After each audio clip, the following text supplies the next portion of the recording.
And this afternoon, former minority leader Haruna Iddrisu is indicating that there must be an immediate introduction of a debt ceiling to curb the excessive borrowing of successive governments. Ghana's debt stock is hovering around 600 billion cedis and has been said to be a key factor in the country's current economic crisis. Parliament has been recalled to consider up to 8 loans and financing arrangements. Speaking on the floor of Parliament earlier today, the Tamale South legislator warned that if a debt ceiling is not introduced urgently, Ghana may go into an irreversible economic crunch. The Parliament of the Republic of Ghana, represented by its 275 elected MPs, even at this age and time of unprecedented economic difficulty arising out of excessive borrowing, which comes at cost to the Ghanaian taxpayer, the Parliament of Ghana is being called upon to approve a loan amount of $150 million. Mr. Speaker, today, Ghana is not only debt distress. We are currently between 98 to 103% of debt to GDP ratio, of borrowing to the level of 576 billion to 600 billion Ghana cedis. That this House is not minded that there must be a stop to borrowing. There must be. And this House must provide that leadership for the Ghanaian people. We must say no to further borrowing by Nana Addo Dankwa Akufo-Addo and by Ken Ofori-Atta. This House must stand strong in saying that we will not approve of any additional borrowing. Whether it's concessionary is what you have wheeled the economy to the nadir of failure, and therefore coming to ask for additional borrowing, that the Parliament of Ghana is comfortable to grant approval for a loan when you have borrowed to over close to 100% of GDP. Where does this happen in the world? This House, I have said it before, if the majority leader will recall, even this Parliament must make sure that as a rule of thumb into the future, not just this administration, governments will come and go, presidents will come and go, there must be a debt ceiling in this country. Well, Haruna Iddrisu is not the only one in this. The incumbent minority leader, Dr. Casey Alatu-Folson, who has been incensed about the number of loan agreements that keep coming to the floor, says that all the loan agreements that have come before the House are simply not worthy of approval. Mr. Speaker, I do not believe that now is the time for us to take additional loans. Mr. Speaker, as we speak, our country is simply insolvent. Mr. Speaker, we have defaulted in the repayment of our external debt. We have also defaulted in the repayment of our domestic debt. Aside that, just last week, one of the rating agencies that Ghana government has contracted has downgraded Ghana to restrictive default. Mr. Speaker, simply put, we are in a deep hole. Mr. Speaker, what I know is that when you are in a hole, the first thing you do is to stop digging. But unfortunately, this government will not stop digging. Mr. Speaker, sadly, we are being called upon to borrow an amount of $150 million. But largely, this amount is not going to where we can be able to drive productivity. Mr. Speaker, food security is important to all of us. And we will support any loan that is geared towards food security in a way that the farmer will benefit. But unfortunately, Mr. Speaker, this money is not going to the farmer. Largely, this amount is staying in the offices. Mr. Speaker, the time has come for us to review the loans that the World Bank grants. Mr. Speaker, oftentimes, the World Bank grants loans to countries where it is heavily concentrated on consultancy. Mr. Speaker, I have my big concern with this matter.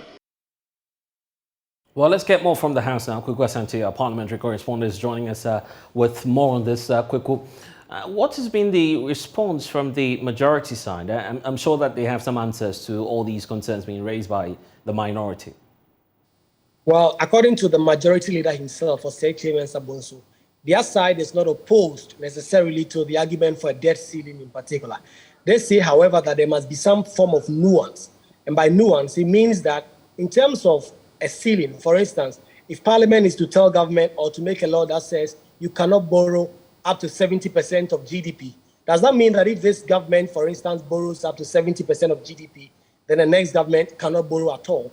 They say that some of those key details must be fleshed out before any such law will be made. Invariably, our State Chairman Sabotu says he is not opposed, strictly speaking, to the idea of a debt ceiling. My colleague, my former colleague, the minority leader, was talking about the fact that we should not borrow excessively beyond a certain threshold. I agree with him. And I've argued in this House that, yes, Parliament should make a determination on this. How to actualize it is a difficulty. We cannot just say that we should not exceed a ceiling or a ratio, a debt to GDP ratio of, let's say, 70%. And then we say that a government comes, it borrows up to 70%. The next succeeding government has no space. So they should not be allowed to borrow for development. What's the thinking behind that? If you are saying that let no government over an 8-year period borrow, for instance, not more than 5% of GDP, to me, that would be much more reasonable than saying that we should not exceed a determined threshold. If you say that we should not go beyond 70%, one government comes and the debt to GDP is 70%, the next succeeding government has no space to borrow for development. Where is that rationalization coming from? So, Mr. Speaker, we should have a much more scientific way of coming to this determination. It should not be arbitrary. It should not be whimsical. Well, so Kwaku, what were the decisions of, on all of these financing arrangements? Because that's the key business before the House, correct? Well, indeed, up to 7 loan arrangements and agreements have all now been passed by Parliament, totaling about $710 million, as well as 170 million euros for on-lending agreement for the establishment of a development bank. First, $150 million for what is called the West Africa Food System Resilience Program. Secondly, a $30 million to finance the medical equipment provision project in respect to COVID-19 response in Ghana. $150 million to finance the primary healthcare investment project. Another $150 million to finance the public financial management for service delivery program, and $200 million to finance the Ghana Digital Acceleration Program. So it's been a day of loans. Up to $710 million worth of loans have now been approved by Parliament. The House has just adjourned. This was the key business for Parliament to deal with this emergency sitting. And then another 170 million euros for an on-lending arrangement for the establishment of a development bank. There was another tax measure, that is the excise stamp amendment bill, that has also now been passed by Parliament, which will give government that latitude to be able to expand the base in terms of when you buy bottled water and other canned drinks, and you see that there's a fixture to the top of it in terms of how government is able to track and mobilize revenue. So this is what Parliament has been doing in the last few hours since they sat, as well as the Chief Justice nomination also coming to Parliament.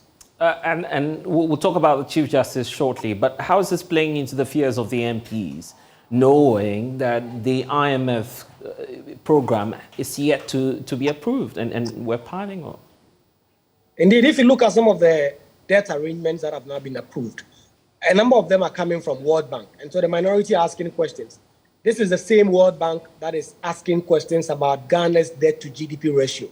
So why are they keeping on piling the loan? Why is it that anytime government comes to them, they approve the loans for them? Of course, the minority approved almost all these loans agreements, but they lost because they did not have the numbers. And the minority leader said, well, they have done their bit, but it's up to the majority side to stand with Ghanaians. But by close of day, the minority simply did not get what they expected to go through. Indeed, at some point, if the questions were put, the minority would have won because at the time they had more numbers. But the majority side were able to convince the first deputy speaker, Joseph Osei-Wusu, who was in the chair, to defer the questions until the majority side had almost all their seats filled, including Sarah Josafo, for them to be able to get some of these questions put to vote and then finally winning in terms of the votes. What then happens after today? So Parliament will go back to continue its Easter break.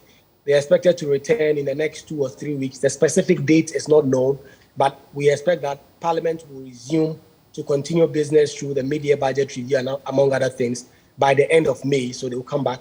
But with Parliament now adjourning again, they've now adjourned Senate, and it's expected that they'll be going back to their various constituencies, especially the minority MPs who are battling to retain their seats.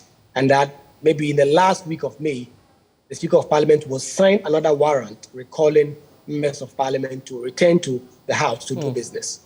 I was just about going there, talking about how intense the contest has been for NDC MPs seeking re-election. Has that had a toll on the numbers before the House today? Indeed, a number of them did not come here at all because the expectation and the understanding is that they are in the constituencies campaigning. I met a number of the MPs in the lobby. I was trying to ask them how it's going. There are a number of MPs who are very confident about retaining their seats, whilst there are others who really know that they are really in for a battle. In fact, the expectation generally in Parliament is that by the time MPs return by the end of this month, some MPs would have lost their primaries and that they'll be kissing goodbye to Parliament in the next election. So a number of them are very much on the ground trying to work to trying to win something. Invariably, almost all minority MPs came, about 125 of them at least, but there are still a number of them who did not come here at all, focusing on their parliamentary primaries with just under 2 weeks for that election to happen. I see. Quick Asante, our parliamentary correspondent, giving us the latest from the House.